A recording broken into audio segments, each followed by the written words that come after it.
Bonjour à tous, j'espère que vous allez bien. Bienvenue dans ce nouveau podcast. Aujourd'hui, un sujet un peu plus sérieux comparé au dernier podcast sur la review de Superman. On va parler d'un sujet qui m'a beaucoup intéressé depuis longtemps, c'est celui du paraître, des préjugés et des apparences. Alors pourquoi ce sujet? Il m'a été inspiré suite à deux livres que j'ai lus l'année dernière et que j'ai relus récemment, d'un même auteur sociologue français du nom de Jean-François Madieu, qui a écrit Le poids des apparences, Amour, gloire et beauté, et La société du paraître, qui est sorti quelques années après.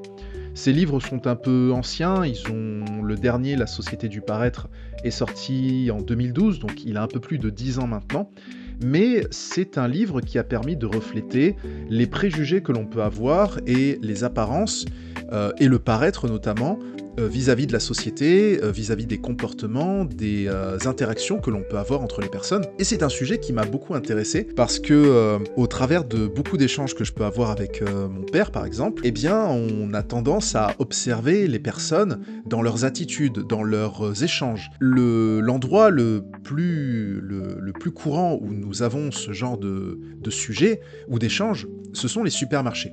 Et je pense que je ferai un sujet justement pour parler de cette surconsommation que l'on a dans les supermarchés. J'ai toujours été fasciné de voir qu'il y a une quantité astronomique de nourriture juste simplement dans un simple supermarché et que vous multipliez ça sur des milliers, voire des millions, que ce soit au sein de l'Hexagone en France, ou en Europe, ou dans le monde entier. C'est quelque chose qui m'a toujours fasciné, cette quantité de nourriture en abondance. Et lorsqu'on fait nos courses ensemble, eh bien on a tendance à observer un peu les comportements alimentaires des consommateurs. Et on observe que la plupart, la grande majorité même, ont une alimentation qui n'est pas forcément très très saine. Et on se dit, est-ce que c'est une famille nombreuse? Est-ce que c'est une famille qui a peu de moyens? Est-ce que c'est quelqu'un qui vit seul? Est-ce que c'est quelqu'un qui est en bonne santé? Est-ce que c'est quelqu'un qui prend soin d'elle? Et autour de ça, on établit des profils psychologiques au travers justement des attitudes alimentaires, des articles que les personnes achètent. Et inconsciemment, c'est ce qu'on réalise nous tous au travers de notre quotidien, que ce soit dans notre famille, que ce soit au travail. On a cette sensation ou cet instinct de mettre un profil, un stéréotype sur une personne avec qui on échange ou une personne qu'on observe parce que on établit des connexions et des associations juste en observant les attitudes, les vêtements que l'on porte ou les accessoires que l'on peut porter. Et ces deux livres de Jean-François Madieu sont extrêmement intéressants car ils permettent d'établir un schéma de plusieurs types de profils que l'on peut rencontrer et dans quel contexte on peut les trouver, que ce soit dans le travail, que ce soit à l'école, que ce soit dans un domaine administratif, dans une entreprise, ou même en politique, ou dans les médias. L'apparence et le paraître sont présents partout dans notre quotidien. Et on a souvent tendance à faire des associations sur le type d'accessoires que l'on porte, le type de vêtements que l'on porte, ou la voiture qu'on conduit par exemple. La voiture, ça a toujours été pour moi un exemple assez fort. Vous voyez par exemple une personne jeune dans une voiture de sport, et je parle pas d'une Porsche 911, je vous parle vraiment d'une belle Lamborghini ou d'une Bugatti, voilà, le genre de voiture qui ne sort qu'à quelques dizaines, voire centaines d'exemplaires. Si par exemple, je vois une personne jeune, mon premier réflexe, ça va être de me dire, est-ce que c'est un youtubeur? Est-ce que c'est un influenceur? Est-ce que c'est un jeune sportif de très haut niveau qui a percé? Est-ce que c'est un musicien, un jeune rappeur? Ou bien juste un gars qui loue une voiture chez un concessionnaire juste pour être un m'as-tu vu, pour juste se la péter. Et si c'est une personne un peu plus âgée, on va dire entre 50 et 70 ans, eh bien je vais me dire, ah, cette personne est un peu âgée, donc elle a dû monter un business, faire fortune, ou bien peut-être elle vient d'une famille aisée, comme pour les personnes jeunes, ou d'ailleurs pour les personnes jeunes ça aurait pu être les parents qui auraient pu prêter cette voiture. Voilà, pour la personne âgée, est-ce qu'elle a juste comme la personne jeune, juste loué une voiture pour juste se la péter? Et on a besoin de faire des associations parce que On a besoin de savoir pourquoi lui, pourquoi elle, et quelle différence y a-t-il entre nous et les interactions qu'on peut avoir entre humains. Et Jean-François Amadieu explique très bien les contraintes et les discriminations que l'on peut rencontrer, notamment au travail. Pour moi, c'est l'un des milieux, le deuxième milieu que l'on rencontre quasiment tous les jours dans notre vie. C'est aussi également l'endroit où il y a beaucoup plus d'interactions que dans notre famille, parce que après, si vous êtes libéral, par exemple, ou si vous êtes indépendant, à moins de rencontrer des clients, vous n'aurez pas beaucoup d'interactions avec des collègues d'une entreprise qui peut compter des centaines, voire des milliers. Si vous êtes dans un petit cabinet, si vous êtes dans une petite entreprise avec quelques personnes, alors bien sûr, il y aura un peu d'interaction, mais pas autant que si c'était dans une plus grande entreprise ou une plus grosse administration. Et il est vrai que les interactions qu'il peut y avoir au sein du travail, eh bien, ça peut amener inconsciemment à se poser des questions sur le profil physique d'une personne. Et par exemple, lors d'un entretien d'embauche, c'est l'expérience la plus flagrante, c'est de savoir quel profil sera retenu comparé à un autre. On peut se dire qu'il y a, malheureusement, c'est un secret de polichinelle, je pense que vous le savez, il y a malheureusement beaucoup de discrimination, que ce soit homme, femme, selon l'ethnie, selon l'origine, la couleur de peau, ou bien juste le prénom aussi, ou le nom, qui peut arrêter, ou du moins donner à l'entreprise le sentiment que ça ne reflètera pas l'image de l'entreprise. Parce que ça aussi, c'est quelque chose que Jean-François Amadieu met bien en lumière, c'est qu'une entreprise choisit son personnel à l'image de son entreprise. Ce qui est vraiment dommage et triste d'entendre ça, parce qu'il y a des personnes qui ne rentrent peut-être pas dans le conscient des recruteurs, qui eux veulent avoir un profil vraiment spécifique, alors que ces mêmes personnes qui ne demandent qu'à être embauchées ont des compétences qui peuvent se révéler parfois exceptionnelles. Mais malheureusement, on a tendance à embaucher plus sur le physique que sur la compétence.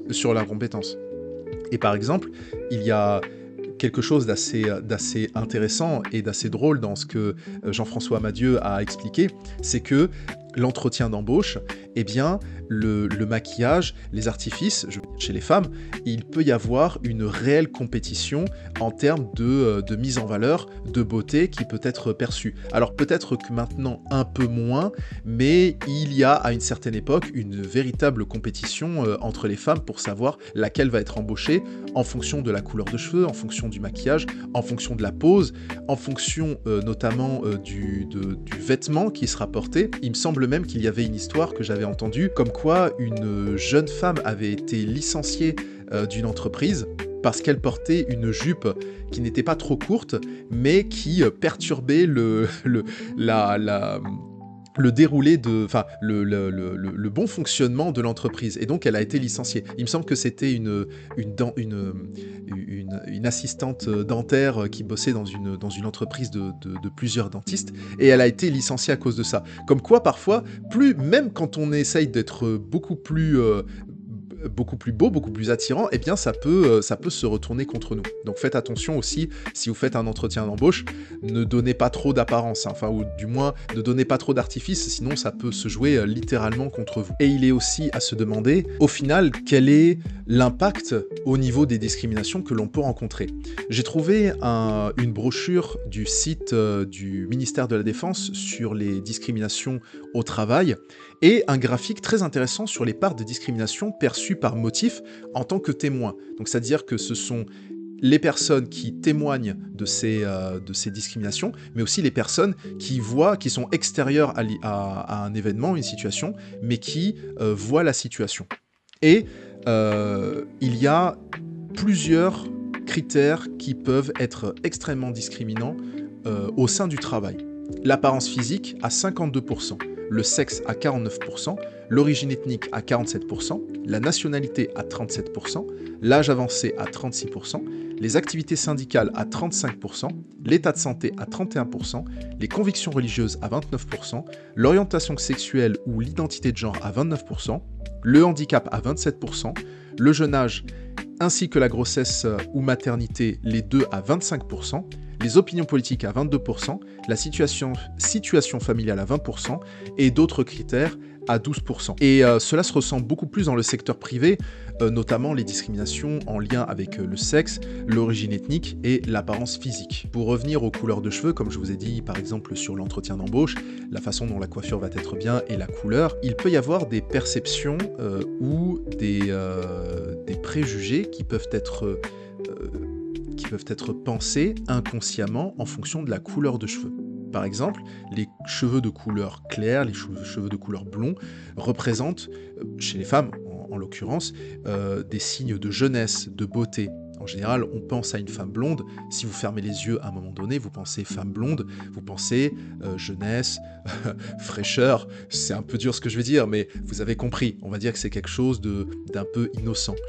Les cheveux bruns, à l'inverse, vont montrer une certaine force, une certaine vigueur, une stabilité, une fiabilité, quelque chose d'un peu plus sérieux, on va dire digne de confiance. Et les cheveux roux, par exemple, sont un peu plus aventureux, un peu plus uniques, un peu plus passionnés, audacieux. Et c'est vrai que les cheveux blonds aussi, ça peut montrer quelque chose d'aventureux et unique. Le blond, le côté doré, c'est quelque chose d'extrêmement rare. Pourtant, c'est inconscient. Alors peut-être que certains d'entre vous vont venir me dire dans le commentaire, mais de quoi tu parles? Moi j'ai pas de cheveux, moi non plus j'ai pas de cheveux, hein, vous inquiétez pas. Donc moi on peut pas me critiquer hein, sur ma couleur de cheveux, donc il n'y a pas de problème.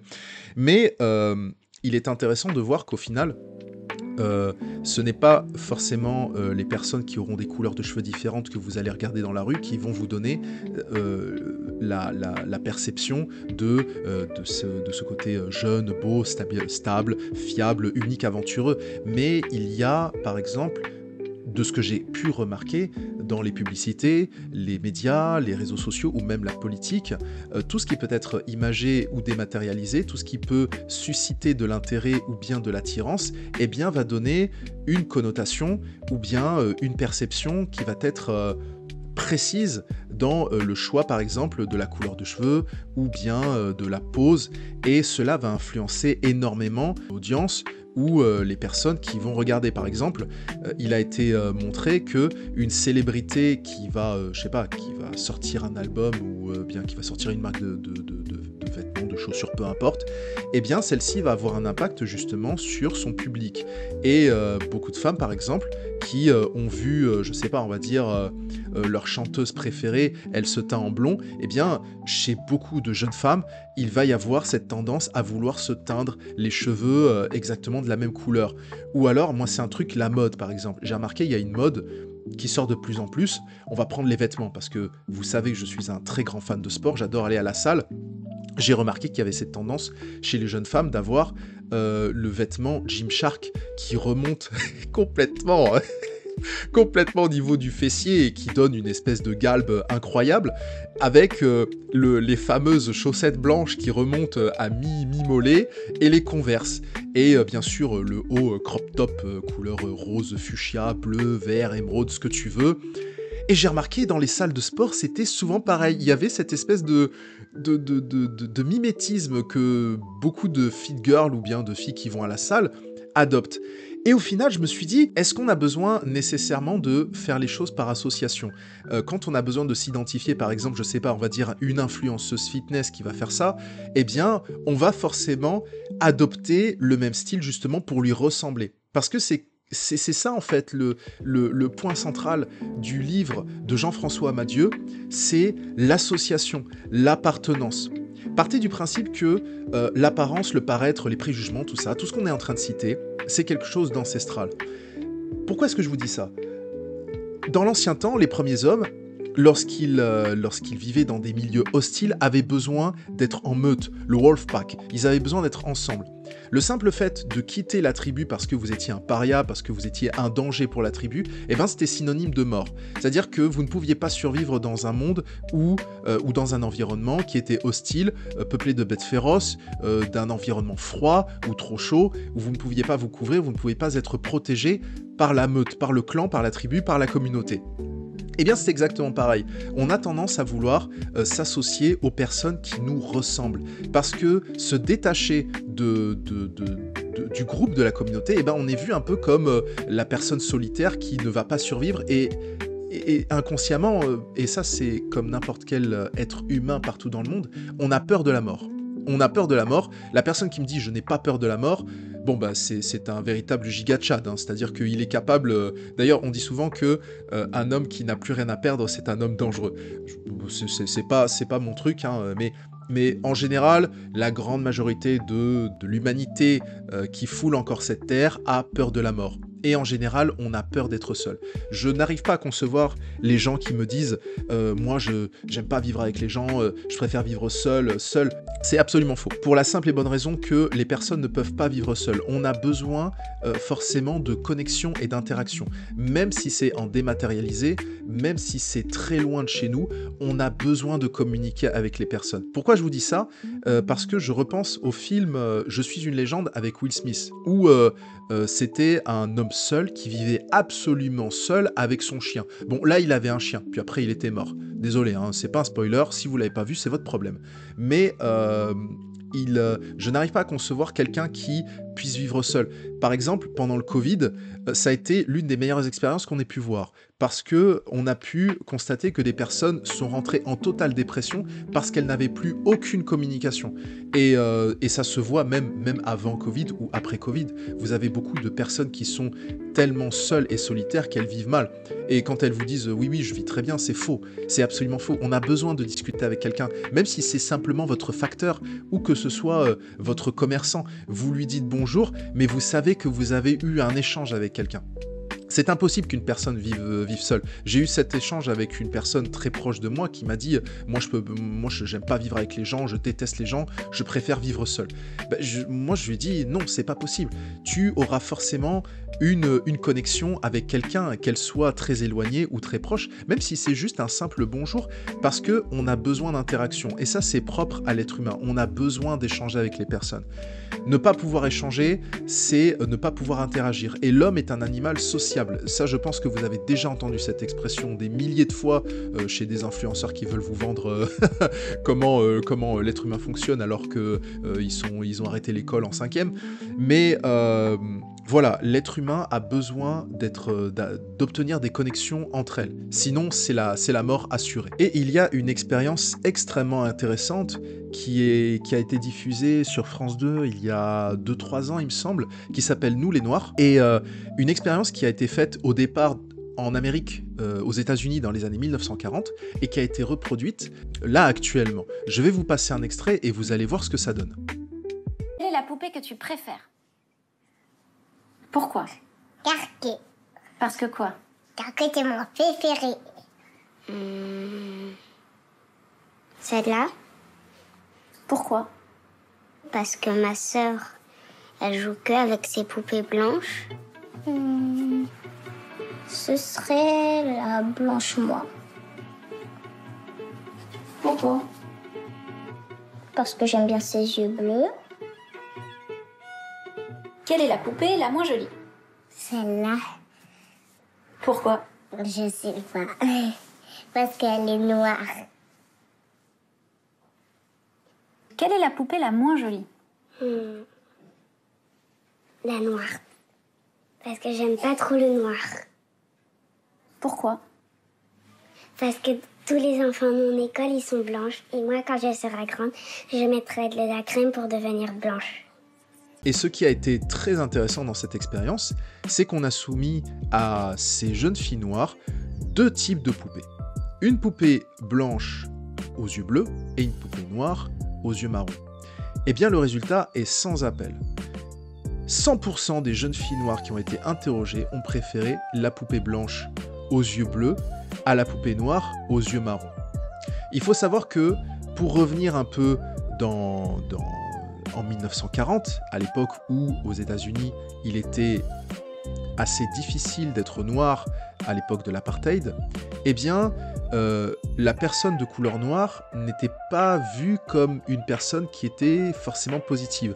Et j'aime à penser qu'il y a un petit soft power qui a été inculqué dans l'esprit de beaucoup de gens, notamment au travers des médias, de la politique, ou même au travers du cinéma, comme quoi la personne blanche est vue comme quelqu'un de positive, comme quelqu'un de doux, comme quelqu'un de joyeux, de gentil, alors que la personne noire est vue comme la personne plutôt méchante ou vilaine. Je vous arrête de suite, ne vous inquiétez pas, c'est horrible de dire ça, c'est totalement faux.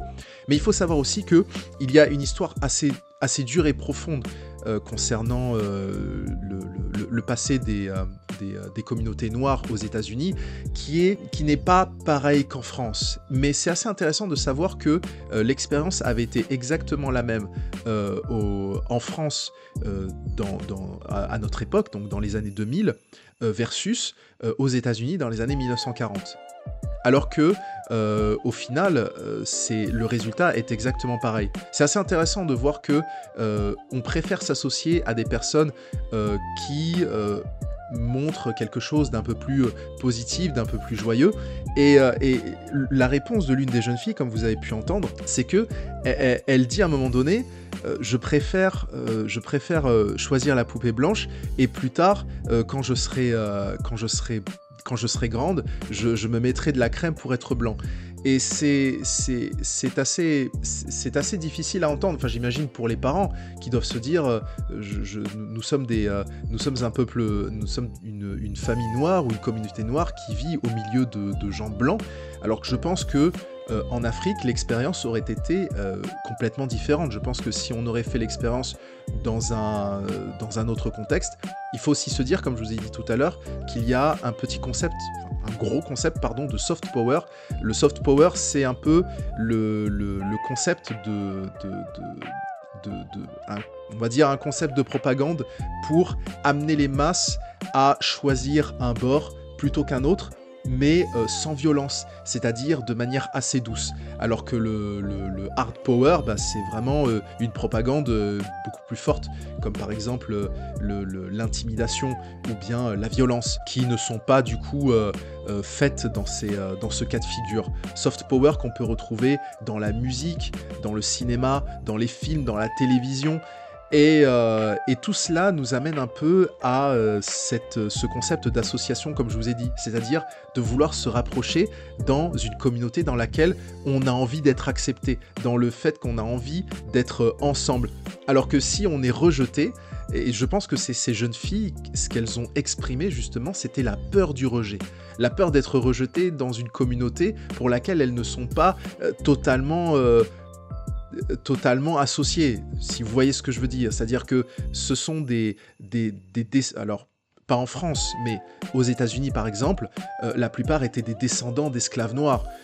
Et ce qu'il faut savoir, c'est que la plupart de ces jeunes filles, et ce qui est extrêmement intéressant, que ce soit en 1940, de populations noires qui sont issues d'ancêtres noirs qui ont été exportés d'Afrique, eh bien, on a en France, du coup, des temps modernes, la plupart sont des enfants noirs qui sont nés en France, ou qui sont nés en Afrique et qui sont venus en France très tôt lorsqu'ils étaient jeunes. Donc, il y a aussi ce problème, malheureusement, dans cette immigration en France, on va dire, où il y a un souci d'acceptation. Il y a un souci où on se dit... Bon sang, mais je suis de quel endroit ? Je suis loin de mon pays et je suis dans un pays dans lequel j'ai besoin d'être accepté. Sinon, je ne suis pas accepté. Et c'est très difficile pour ces personnes de trouver un repère, de trouver une communauté chez qui s'associer. Alors on pourrait se dire, au pire, voilà, s'il y a une communauté noire pas très loin, ils ont qu'à s'associer avec eux, comme ça, voilà, l'affaire est réglée. Mais malheureusement...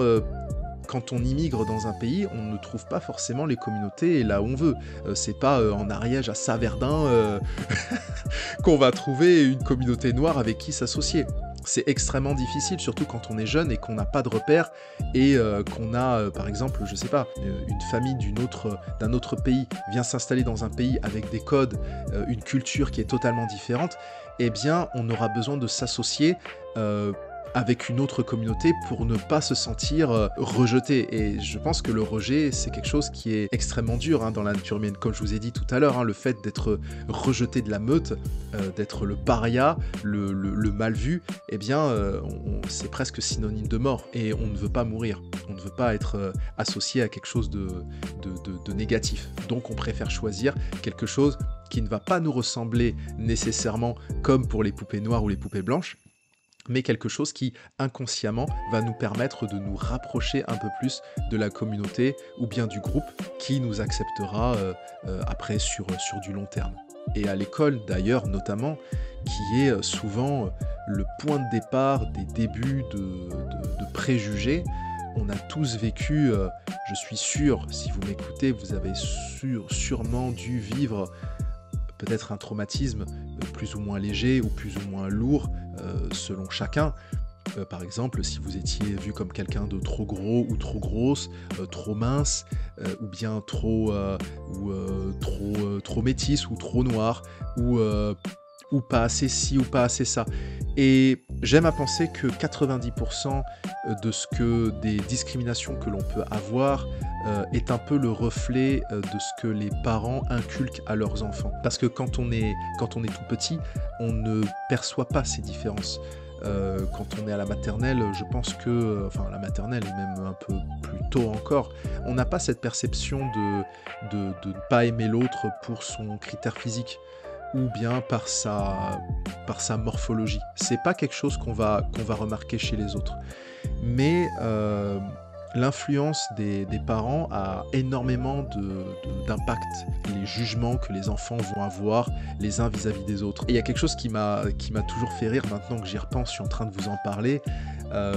On a tous vécu, du moins pour les garçons, pour les filles je sais pas, pour les garçons par exemple, les matchs de foot. Les matchs de foot qu'on faisait à la récré ou pendant les pauses déjeuner. Il y avait toujours deux capitaines, c'était souvent les plus BG en général, voilà. Souvent ceux qui faisaient du handball, de haut niveau, tout ça. Et il y avait tout le reste des garçons. Et tu avais les deux capitaines qui devaient choisir leurs équipes. Et ça m'avait toujours fasciné de savoir que, et ça c'est à l'international ce que je suis en train de vous dire, j'ai toujours été fasciné de savoir que les capitaines vont choisir leurs équipes en fonction d'abord de leurs compétences, c'est-à-dire en fonction de si c'est un bon buteur, si c'est un bon défenseur, un bon attaquant, et après sur le physique. Et souvent, ceux qui ont un physique, on va dire, pas très agréable vis-à-vis des capitaines, parce que j'aime à penser que tout le monde a un physique vraiment moyen. On est tous moyens, Il n'y a pas de personnes belles ou beaux, Les personnes belles ou beaux, c'est juste en dématérialisé. On va y revenir tout à l'heure, avant que je fasse une longue digression. Eh bien, les personnes qui vont être jugées moins jolies par leur capitaine, en général, on les relègue sur les goals. Et combien de fois, moi, j'ai fini au goal parce que je sais pas, je sais pas pourquoi. À chaque fois, on me mettait au goal. J'étais toujours à chaque fois le dernier choisi. Et j'en avais marre, je détestais être au goal. Parce que chaque fois, le ballon arrivait en pleine face et moi, j'aimais pas ça. À la fin, je finissais avec le nez en sang. Bon, bref. Et pour en revenir sur la beauté, qui est quelque chose d'extrêmement subjectif, quand vous allez dans la rue, tout le monde est moyen, tout le monde est pas vraiment beau. J'arrive pas à voir des personnes belles ou incroyablement belles. On va en voir peut-être sur Instagram, sur TikTok. Moi, j'ai pas TikTok, j'en ai rien à foutre de cette application. Mais on va avoir des personnes qui vont être jolies à l'écran. Mais quand on les voit dans la vraie vie, je veux dire, par exemple, là, je suis allé voir le film Les 4 Fantastiques. Et en amont, il y a une hype énorme sur le personnage, l'acteur Pedro Pascal. Pedro Pascal, s'il vous plaît, moi je le trouve... c'est un bon acteur, c'est pas un très bon acteur. C'est un bon acteur, une belle tête, une belle gueule. Mais je n'ai jamais compris l'engouement de toutes les femmes ou de tous les fans, justement, sur ce personnage. Vous le regardez dans la rue, il serait pas Pedro Pascal s'il n'était pas Pedro Pascal. Il aurait pas joué Mandalorian, il aurait pas joué, je sais pas, dans Homeland ou bien dans Narcos. Bof, il était mid quoi, c'est limite, il pourrait bosser, je sais pas, dans une banque, une entreprise, un avocat, ou bien même juste serveur ou taxi ou Uber Taxi. Pour moi, juste un chill guy quoi, il est normal. Et j'ai pas compris l'engouement qu'il y avait derrière ce gars, qui est quelque chose de... C'est un gars, tout ce qu'il y a de plus normal. Et quand vous vous promenez dans la rue, les gens, vous les voyez, ils sont normaux, quoi. Ils sont moyens. Il n'y a pas de personnes exceptionnellement belles. C'est pour ça que je me dis toujours que la célébrité, l'argent, ça rend beau. Et c'est un discours que mon père m'a toujours dit, parce que à un moment donné, quand Berlusconi avait eu des affaires de prostitution, on voyait toujours ses photos. D'ailleurs, Berlusconi, on n'entend plus parler. Je ne sais pas s'il est mort, d'ailleurs. Il faudrait que je fasse des recherches. On le voyait... il avait deux belles jeunes femmes, deux belles mannequins à chaque fois qu'il l'accompagnait, et je demandais à papa, mon père, papa, pourquoi est-ce qu'il a deux belles femmes? T'as vu sa gueule? Il est dégueulasse, même moi je suis plus beau que lui. J'avais 12 ans à cette époque, et je me considérais déjà comme handsome, mais faut bien se lancer des fleurs un peu des fois. Et mon père m'a dit, tu sais fils, l'argent ça rend beau, point basta, c'est tout, point basta. Plus t'es riche, plus t'es beau, peu importe. J'ai fait, mais t'as vu Ribéry quand même? Il m'a fait, ouais, quand même. Mais bon, voilà. Juste pour vous dire que le physique peut être augmenté, ou du moins peut être amplifié selon la plateforme que vous allez voir, ou bien la fortune que vous allez posséder. Moi, ça m'a fait rire. Par exemple, le prince Charles, pas le prince Charles, le frère du prince Harry, je pense que c'est Charles, était vu comme, a été considéré sur un sondage comme l'homme le plus beau du monde, comme l'un des chauves les plus beaux du monde. Putain, je préfère 1 million de fois Jason Statham, quoi.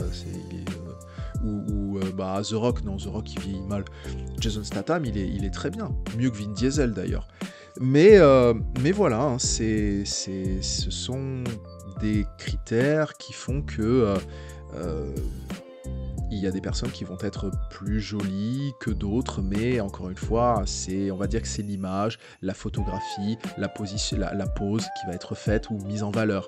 Et pour rebondir sur la pose, la photographie, ce qu'il y a aussi d'extrêmement intéressant dans ce que Jean-François Madieu parle dans ses livres, c'est la politique. La politique, quand vous voyez les images des électeurs, eh bien, il y a beaucoup de photographies, il y a beaucoup de retouches. Pourquoi? Parce qu'on aime voir un candidat ou une candidate à l'image de ses électeurs.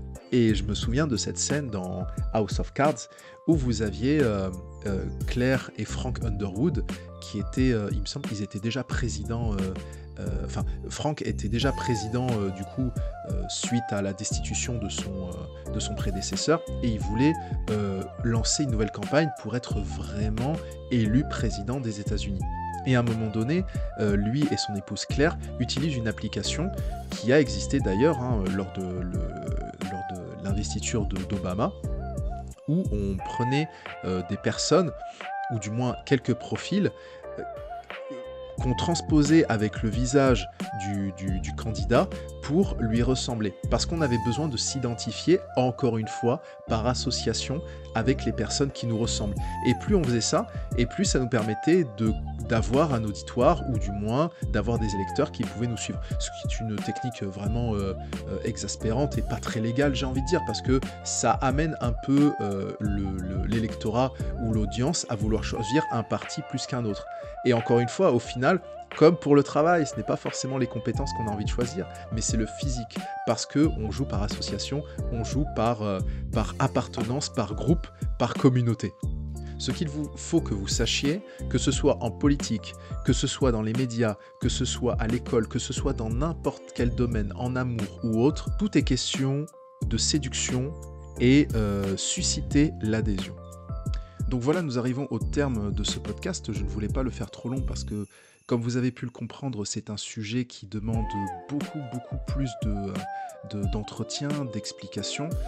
Et je pense peut-être faire une deuxième partie, parce qu'on n'a par exemple pas trop mentionné le domaine des réseaux sociaux, puisque dans le thème du paraître, les réseaux sociaux englobent une vaste zone de ce sujet. Donc je vous invite vraiment à lire les livres de Jean-François Madieu, le poids des apparences et la société du paraître. La société du paraître, en fait, c'est une version un peu plus condensée de son précédent livre, Le poids des apparences, mais il se lit très bien. Le format est un peu plus grand que Le poids des apparences. Il me semble que la société du paraître fait dans les 200 pages à peu près, et le poids des apparences en fait à peu près le double, mais ils se lisent tous les deux très bien, et ce sont de très bons livres justement pour comprendre un peu qu'est-ce que le paraître, qu'est-ce que les préjugés, et ce qu'on peut observer dans notre quotidien et qui peut se traduire aussi dans la vie de tous les jours, que ce soit vous ou que ce soit d'autres personnes. Voilà, écoutez, n'hésitez pas à mettre en commentaire un petit mot justement sur cette vidéo. Est-ce que vous avez déjà ressenti de la discrimination, un manque Est-ce que vous avez déjà ressenti un éloignement, ou bien pas vraiment un rejet, mais plus une non-acceptation dans un groupe, au sein de votre travail ou au sein d'une communauté? Est-ce que vous avez toujours pensé que vous étiez différent par rapport à quelque chose? Est-ce que cela vous a affecté? Je pense que ça pourrait être intéressant d'avoir le partage de vos expériences autour de ce sujet. Et voilà, n'hésitez pas à la partager autour de vous, d'en parler. Et, vous connaissez la méthode, laissez un petit pouce et puis ça me fera grandement plaisir. Je vous souhaite à toutes et à tous une très bonne journée ou une très bonne soirée, et je vous dis à la prochaine dans un prochain podcast. À très bientôt, c'était Jazz. Salut!